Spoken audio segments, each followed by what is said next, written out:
Most people in America grow up believing Islam and Jesus stand on opposite sides. Different faiths, different values, different truths. Jesus is often seen as belonging only to Christianity, and Islam is seen as something distant, unfamiliar, even conflicting. But what if that picture is incomplete? What if one of the most important figures in Christianity is also deeply honored in Islam? Because Muslims believe in Jesus, not casually, not symbolically. They believe he is the Messiah. Yes, the Messiah. If that feels surprising, that reaction makes sense, because this fact is rarely talked about and almost never explained properly. For years, Islam has been described through politics, fear, conflict, and headlines, not through its beliefs. So let's slow down and talk about what Islam actually teaches. In Islam, Jesus is known as Isa, son of Mary, and belief in him is not optional. A person cannot be Muslim without believing in Jesus. That alone should cause us to pause. Because how can a faith be accused of rejecting Jesus when belief in him is a requirement? Islam teaches that Jesus was born through a miracle. No father, no biological explanation. God simply said, "Be," and it happened. This miracle is not downplayed. It is emphasized, and Mary, she is central to the story. In Islam, Mary is not a background figure. She is one of the most honored women in history. Her strength, her faith, her courage, an entire chapter of the Quran is named after her. And her story is told with dignity, respect, and protection. She is described as pure, chosen, and favored by God.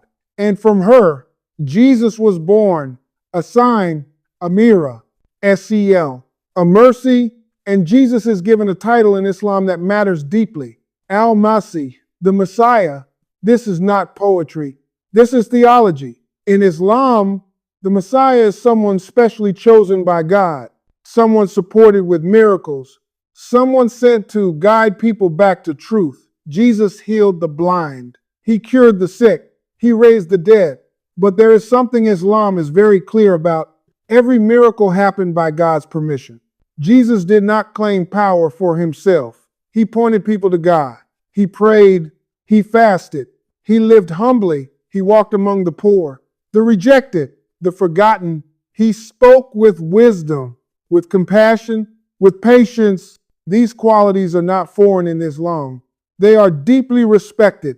Muslims do not see Jesus as distant. They see him as a model.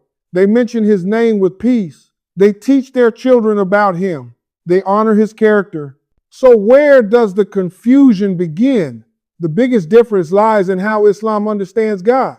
Islam teaches that God is one, absolute, eternal. God does not become human.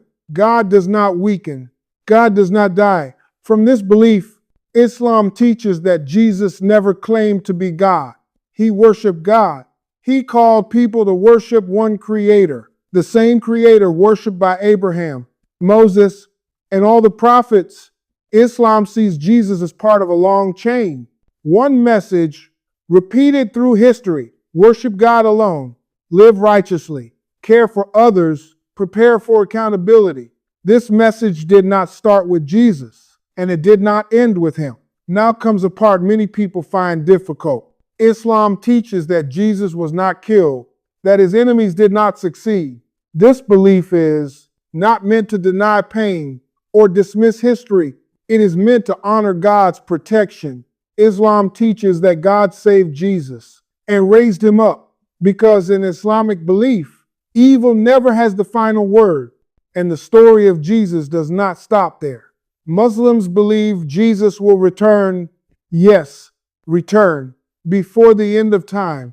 Jesus will come back to this world, not to start a new religion, not to cancel faith, but to restore justice, correct falsehood, and remind humanity of truth. He will stand against deception, against tyranny, against oppression. He will live as a servant of God and rule with fairness.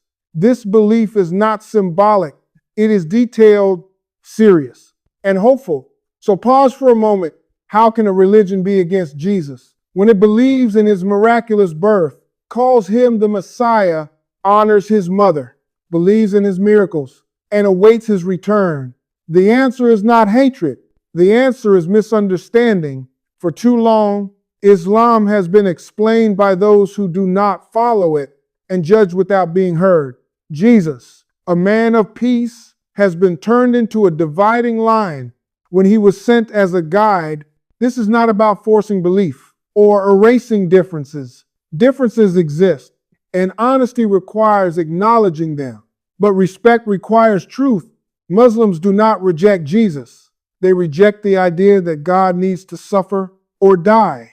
To forgive, Islam teaches that forgiveness is direct, personal, and always possible. That no soul carries the burden of another. That repentance opens the door to mercy.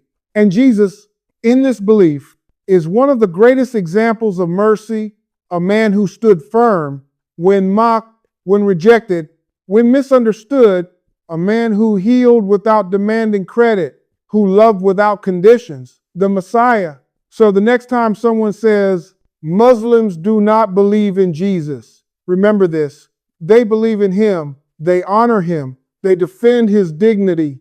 They await his return. And maybe, just maybe, this shared belief is not meant to divide us, but to remind us that truth is often bigger than the stories we inherited. And that real understanding begins when we are willing to listen